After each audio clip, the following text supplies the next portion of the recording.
कहा, डॉक्टरों को कोविड-19 महामारी से बचाव की जरूरत है, बचाने वालों को बचाओ। दिल्ली के उप मुख्यमंत्री ने कहा, कुछ अस्पतालों से खबर आई है कि ऑक्सीजन में कमी के कारण मौतें हुई हैं। एक 4 सदस्यीय कमेटी बनाकर सरकार ने फाइल उपराज्यपाल के पास भेज दी है। Delhi international airport limited dial ने अपने कर्मचारियों के लिए वैक्सीनेशन सेंटर की शुरुआत की। केंद्रीय मंत्री प्रकाश जावड़ेकर ने कहा, पंजाब कोरोना से प्रभावित है, वैक्सीन का ठीक से प्रबंध नहीं हो पा रहा है। पिछले 6 महीने से उनकी आपसी लड़ाई चल रही है। आईआईटी कानपुर ई मास्टर्स की डिग्री देगा और ऐसा करने वाला ये देश का पहला इंस्टीट्यूट होगा जहां साइबर सिक्योरिटी, कम्युनिकेशन, इकोनॉमिक्स और मैनेजमेंट जैसे सब्जेक्ट्स ऑनलाइन पढ़ाए जाएंगे। इसके लिए प्रशासन ने भी हरी झंडी दे दी है। उत्तर प्रदेश में केंद्रीय मंत्री मुख्तार अब्बास नकवी ने रामपुर के चमरौधा के प्राथमिक स्वास्थ्य केंद्र में 18 वर्ष से अधिक उम्र के लोगों के लिए वैक्सीनेशन केंद्र का औपचारिक उद्घाटन किया। उत्तर प्रदेश के आगरा में नकली मोबिल ऑयल बनाया जा रहा था। इस यूपी में गाड़ियों के इंजन को ये मोबिल ऑयल कबाड़ बना रहा था। इस नकली मोबिल ऑयल को दिल्ली, गुरुग्राम और आगरा में 35 रुपए लीटर में खरीदा जाता था और फिर इससे नामचीन कंपनियों के नाम की पैकिंग के साथ 80 रुपए में बेचा जाता था। दुष्कर्म के मामले में जेल की सजा काट रहे आसाराम ने स्वास्थ्य के आधार पर सुप्रीम कोर्ट से अंतरिम जमानत की मांग की है, जिसके लिए राजस्थान हाई कोर्ट ने याचिका खारिज कर दी, जिसके बाद आसाराम ने सुप्रीम कोर्ट से गुहार लगाई है। यूपी के शामली में 3 नाबालिग बच्चों ने कोविड के कारण माता पिता की मृत्यु के बाद राज्य सरकार से मदद मांगी। जियोलॉजिकल सर्वे ऑफ इंडिया ने एक रिपोर्ट जारी करते हुए यूपी सरकार के लिए खतरे की घंटी बजा दी है। दरअसल जीएसआई की ताजा रिपोर्ट के अनुसार यूपी के 3 जिलों में से 20 गांवों का पानी पीने लायक नहीं रहा है, जिसमें जांच के लिए 200 सैंपल में ऑर्सिन की मात्रा दुगनी पाई गई है। और इतना ही नहीं, गोंडा के कुछ गांवों में तो 20 गुना से ज्यादा ऑर्सेनिक की मात्रा पाई गई है। उत्तर प्रदेश के मेरठ में 6 गांव में से 7 साल से धरने पर बैठे हुए किसान 640 एकड़ जमीन के मुआवजे की मांग कर रहे हैं, जिसके लिए किसानों के धरने के 7 साल पूरे होने पर हवन पूजन किया गया और कहा गया कि 7 नहीं 700 साल चलाएंगे धरना।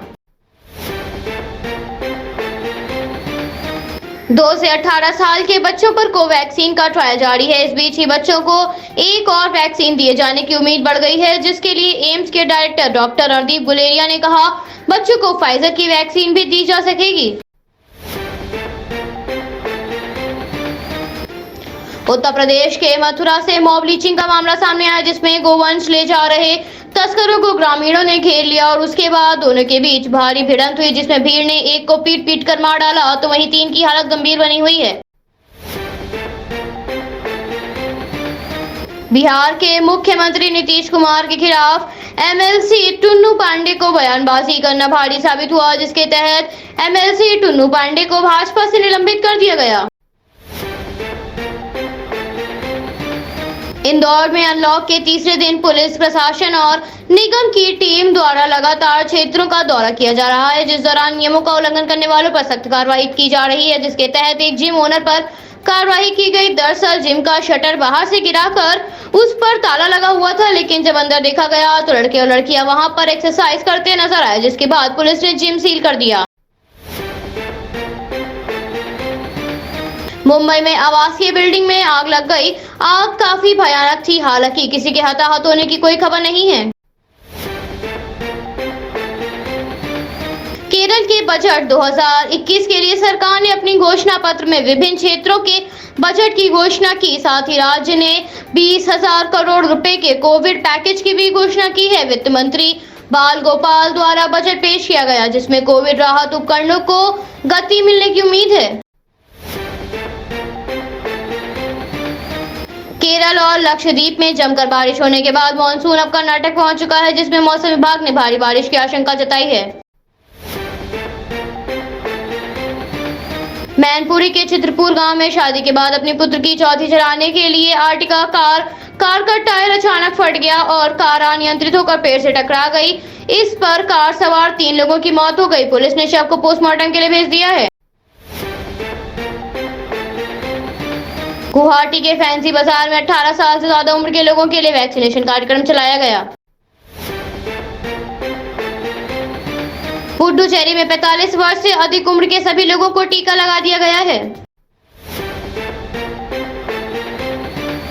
भोपाल के 6 IITians ने देश का पहला हाई फ्लो ऑक्सीजन कंसंट्रेटर बनाया है, जो 1 मिनट में 15 लीटर ऑक्सीजन बनाता है। आमतौर पर इस तरह के ऑक्सीजन कंसंट्रेटर की कीमत 65,000 से 1.5 लाख तक होती है, जबकि इसकी कीमत मात्र 1.6 लाख है। पश्चिम बंगाल में विधानसभा चुनावों के बाद शुरू हुई हिंसा को लेकर SC/ST समुदाय से जुड़े 114 प्रोफेसर ने राष्ट्रपति से अपील करते हुए पत्र लिखा, जिसमें प्रोफेसर ने कहा बंगाल में दलितों और पिछड़ों पर हो रही हिंसा को रोका जाए। CBSE और कई अन्य राज्य बोर्ड की परीक्षाओं के बाद ओडिशा में भी 12वीं की बोर्ड परीक्षा रद्द कर दी गई, जिसके लिए ओडिशा के मुख्यमंत्री नवीन पटनायक ने 12वीं की परीक्षा रद्द किए जाने के फैसले की घोषणा की।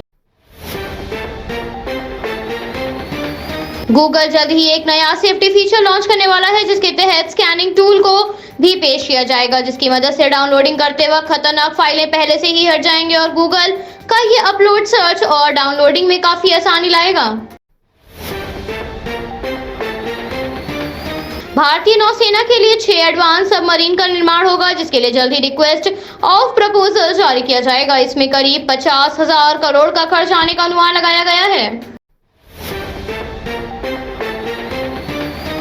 नासा के परसिवरेंस रोवर को मंगल की सतह पर उतरे हुए करीब 100 दिन हो चुके हैं। नासा के रोवर ने 18 फरवरी को मंगल ग्रह की सतह पर लैंडिंग की थी, जिसके बाद वहां से कई दुर्लभ तस्वीरें भेजी थी और मंगल ग्रह के कई राज भी सामने आए थे। RBI की घोषणाओं के बाद शेयर बाजार में आई भारी गिरावट। सेंसेक्स 52,100 के निचले स्तर पर बंद हुआ, तो वहीं निफ्टी में भी 20.10 अंक की गिरावट दर्ज की गई। डेल्टा वेरिएंट के यूनाइटेड किंगडम में भारी तबाही मचाई है। कोरोना वायरस के डेल्टा वेरिएंट को काफी खतरनाक माना जा रहा है। विदेशी नागरिक जो भारत में फंस गए हैं, उनका वीजा 31 अगस्त तक वैलिड है।